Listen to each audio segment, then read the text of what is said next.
The question for today's video is how much sealed product is actually left of any given Pokemon set? This is a common question asked all over the internet by collectors and investors alike. And if you're an investor like I am, then you really want to know how much sealed product is left, because as investors, we are primarily focused on sealed product as our main avenue for growth. Of course, you can use singles and slabbed cards to make quick gains, flips, or even long-term investments, but that should only account for a small percentage of your overall portfolio. The majority of your portfolio should be sealed Pokemon boxes, and especially booster boxes. If you haven't heard the phrase, then I'll be happy to tell you, sealed is king, booster boxes are king. And it's because of all that that we are asking the question, well, how much sealed of any given set or block is actually left in the wild today? Well, if you saw my last video, I had a lot of really helpful comments and responses that helped me reframe the numbers for this video to get an accurate representation of how much sealed Sword and Shield is actually left. What's going on, guys? My name is Riley, aka Pokemon Trader. I'm a collector and investor. I've been doing it for the past 12 years, since 2014 or so, and I've been doing it longer than 99% of other people in the space. And if you appreciate what I'm doing, go ahead and subscribe, because I will also be doing a follow-up video to this based on the Scarlet and Violet era. So stick around for that video coming up, hopefully in the next couple weeks. Maybe. If you guys have been following the channel, you know I've been doing this so long. I was buying base, fossil, neo booster packs on Craigslist. And at the time I was inputting all of the sealed and raw cards that I got into a spreadsheet. I would waste hours and hours on this, but now you don't have to do that anymore. Whether you're just building a collection, flipping sealed boxes, or tracking your long-term investments, you need the right tool. And that's where the Collector app comes in. You can instantly add all of your raw cards, your graded slabs, or if you're a real investor, your sealed boxes. You can download Collector today. It's free to start. It's available on iOS and Android. The link is in the description. On to the video. Back to the question at hand. How much Sword and Shield sealed product is actually left out there in the wild today? Well, if you listen to the rumors online, everybody has sealed product. Closets and warehouses full of sealed product. Everybody has it. There's no point in you buying it or collecting it or investing in it, because everybody has it. But is that true? Overall, I don't think this is true. But the nugget of truth to this is that sealed investing and collecting has grown exponentially in the recent years. So back when I started around 2014-15, nobody was talking about collecting sealed or investing. Of course, there were a few people out there doing it, but in general, nobody was talking about it. There were no YouTube channels about it. There were no Discord groups, Reddit groups. Nobody was doing it. We were just looking at singles and slabs. But since then, the market has changed. People have adapted and noticed the value in investing and collecting sealed Pokemon boxes. So while I think the nugget of truth in this rumor is that things have ballooned over time, blocks like Scarlet and Violet or Mega may actually have a calculable effect from the amount of sealed investors in the hobby. Is that the case for the older sets? Well, I'll give you the quick answer right away, and then throughout this video, I'll get into the math and show you exactly how much sealed it seems is left. So the quick answer for sets older than Sword and Shield is no. Most people aren't still holding them. If people have sealed collections, it's mostly Scarlet and Violet and Mega. All right, guys, so as you can see here, we have the Sword and Shield era printing statistics. So I started off with the global print numbers that are put out by the Pokemon Company. What we have here are the annual total cards printed. These are numbers released by the Pokemon Company annually. And with that, we have the estimated Sword and Shield portions. So for each year, we have 2020, 21, 22, and 23. Those were all the years where Sword and Shield was being printed in some capacity. Now, a quick caveat here, the Pokemon Company only releases total cards printed. That's it. Their worldwide print number in every language for every card printed.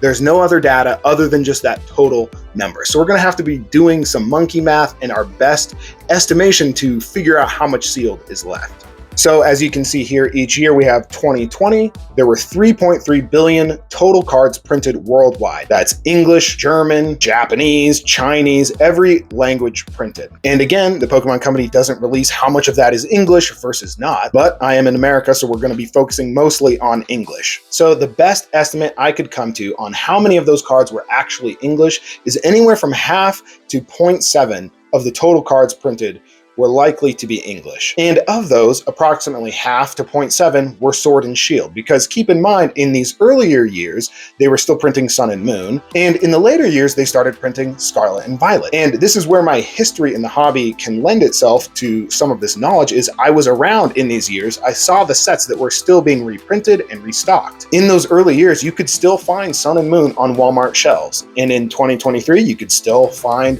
Sword and Shield on the shelves, as well as Scarlet and Violet. So my best guess is that range, anywhere from 0.5 to 0.7, and that would give us for each year. So for 2020, we have approximately 1.22 billion Sword and Shield cards, 21, 3.37 billion, 22, 3.59 billion, 2023, 4.4 billion. So that brings us to the total Sword and Shield cards printed would be approximately, and I averaged those numbers out, would be 12.58 billion English cards printed. So what does that mean? How do we derive from that? How much sealed is actually left? Well, I'll show you. So as you can see here, I've listed all of the top chase cards from every set in the Sword and Shield era. And the reason that I did that is that you can then pull the pop reports from each of these cards, not just 10s, I'm talking 7s, 8s, 9s, 10s, all of it, and see just how many of each of those cards have actually been graded. And with that, we can also find online the pull rate for each of those cards. So with those two numbers, we can then derive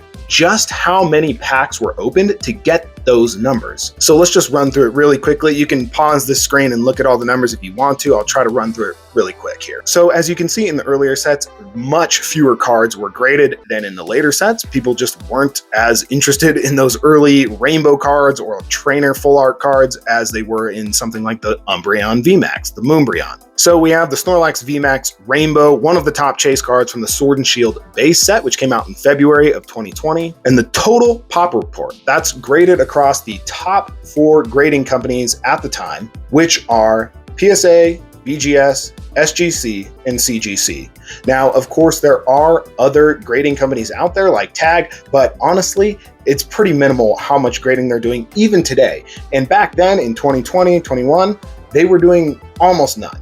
So for example, with that Snorlax VMAX Rainbow, we have 9,868 total cards graded and with a pull rate of 1 in 650 packs. So to get the total number of packs open, to get that number, 9,868, we just multiply 9,868 by 650, and that would give us the total number of packs opened to get that number of Snorlax VMAXs. So all of these numbers are updated in the last week or so. Of course, they are always changing, but it's relatively close. So let's just go on down here to Evolving Skies, which came out August of 2021. You've got the Umbreon VMAX Alt Art, aka the Moonbreon, where there was a total of 35,453 cards graded, and with a pull rate of 1 in 1,994 packs. And of course, you got the Charizard from Celebration, 63,000, the Gengar VMAX, 28,000. You've got the Giratina V Alt Art from Lost Origin, 25,289. Silver Tempest, you got 47,000 Lugia Vs, and then Crown Zenith, you got 44,000 Giratina V-Stars.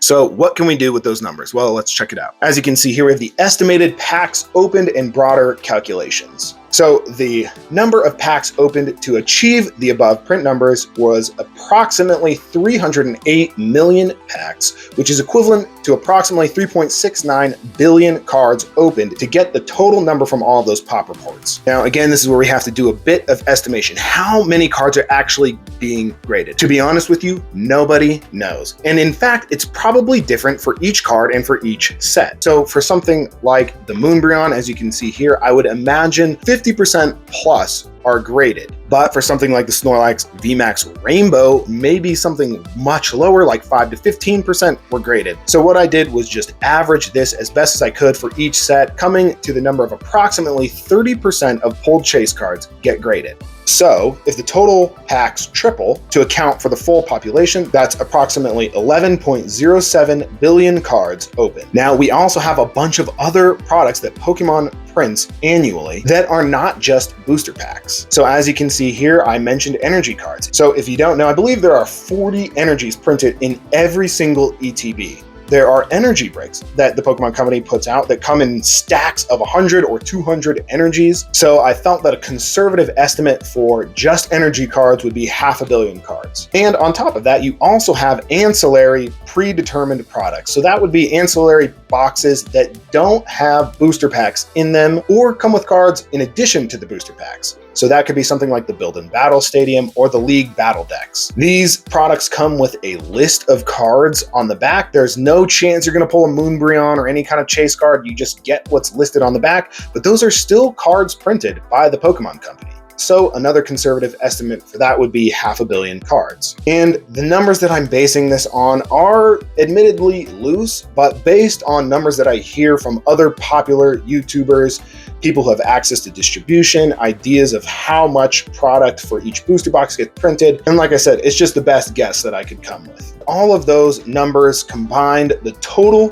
cards opened would be 12.07 billion cards opened out of the 12.58 billion English Sword and Shield cards printed. So that brings us to the final estimate of sealed product remaining, which is actually pretty similar to my last estimate, but slightly lower. We get roughly 4.9% of total Sword and Shield product remains in the wild, still sealed. And that's after accounting for open packs, energy cards, and ancillary products. One other thing that I would like to add that we don't know if this applies to sealed, but we know for a fact it applies to slab cards, is that you can figure out exactly how much of any slabbed card is in existence on the market at any given time. How much of the total population is actually on the internet at any given time. And I calculated that out for the Moonbreon, and it was less than 1%. And the reason that you can figure that out for the Moonbreon is you can just add up how many Moonbreon PSA 10 listings there are, see what the pop report is for PSA 10s, and then divide that number and you will get the percentage available online, and it's about 1% or less than 1%. If that calculation reigns true for sealed, we might be looking at even less sealed product available. Take Lost Origin booster box cases or any other popular Sword and Shield booster box cases. Typically, there are only about 15 to 20 available online at any given time. If that's 1% of the total population, we're looking at far, far less than 4.9%. Well, that's about it, guys. Hopefully this helped. Peace.